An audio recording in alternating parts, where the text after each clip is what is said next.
سال 2020 پوری دنیا کے لیے تبدیلی کا سال تھا، اور یہ تبدیلی کوئی معمولی تبدیلی نہیں تھی۔ سال کے پہلے 6 مہینوں میں ہی دنیا کے بیشتر ممالک کی معیشت تباہ ہو کر رہ گئی ہے۔ سوال یہ ہے کہ کیا کوئی ایسا شخص بھی تھا جو اس عالمی خطرے کے بارے میں آگاہ کرتا؟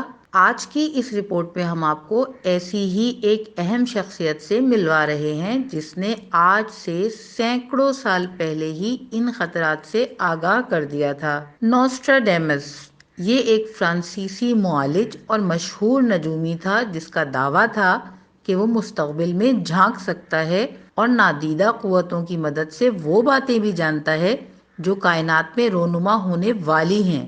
اس کی مشہور زمانہ کتاب لیس پروفیٹیز ہے جو 15ویں صدی میں پہلی بار سامنے آئی۔ اس نے یہ باتیں کم و بیش 1000 اشعار میں کہیں تاکہ صرف وہ لوگ ہی اس کی باتیں سمجھ سکیں جو اہل ہیں۔ اس کے پرستاروں کا کہنا ہے کہ اس کے باوجود اسے جادوگر اور شیطانی کارندہ کہا گیا، جبکہ وہ ایک روحانی عالم ہے۔ نوسٹراڈیمس نے 16ویں صدی میں 9/11 کے بارے میں بتایا تھا کہ آسمان 45 ڈگری پر جل جائے گا اور آگ بڑے شہر کے قریب پہنچ جائے گی اور وہ ایک بکھرے شعلے کی طرح اچھل پڑے گی۔ لندن میں لگنے والی آگ کی پیش گوئی بھی پوری ہوئی اور نوسٹراڈیمس کو ماننے کے سوا چارہ نہ رہا۔ نوسٹراڈیمس نے یہ بھی کہا تھا کہ انسان آسمان میں راستے تلاش کر لے گا اور اسی طرح آسمان میں گھومے گا جیسے زمین میں چلتا پھرتا ہے۔ 20ویں صدی کے دوسرے عشرے کے بارے میں اس نے کہا کہ ایک دم دار ستارہ نمودار ہوگا جس کے بعد شدید زلزلے آئیں گے اور آتش فشاں پھٹنا شروع ہو جائیں گے۔ مغربی ممالک کمزور ہونا شروع ہو جائیں گے اور ان ممالک کی طرف ہجرت شروع ہو جائے گی جہاں پانی ہوگا۔ اس نے لکھا تیسری عالمی جنگ 19ویں صدی میں شروع ہوگی اور دنیا ایک بہت بڑے بحران کا شکار ہو جائے گی۔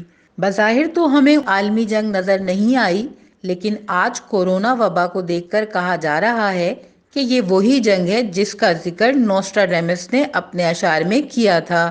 اس نے یہ بھی کہا تھا کہ یہ جنگ انوکھے ہتھیاروں سے لڑی جائے گی، ساحلی علاقے سے شروع ہوگی اور طاعون جیسی عظیم موت ہوگی جو دنیا میں طوفان لے آئے گی۔ کیا کووڈ-19 ایک حیاتیاتی جنگ ہے جو بغیر تیر و تبر کے لڑی جا رہی ہے؟ نوسٹراڈیمس نے یہ بھی کہا تھا کہ جڑواں سال 2020 حیرت انگیز ہوگا اور اس صدی میں انسان ایسی دوا تیار کر لے گا جس سے وہ کئی 100 سال زندہ رہ سکے گا۔ نوسٹراڈیمس اس دوا کے ایجاد ہونے سے پہلے ہی 1566 میں انتقال کر گیا، لیکن یہ بات بھی بڑی حیران کن ہے کہ نوسٹراڈیمس نے اپنی موت کا دن، تاریخ اور مرنے کی وجہ جو بتائی تھی پوری ہوئی۔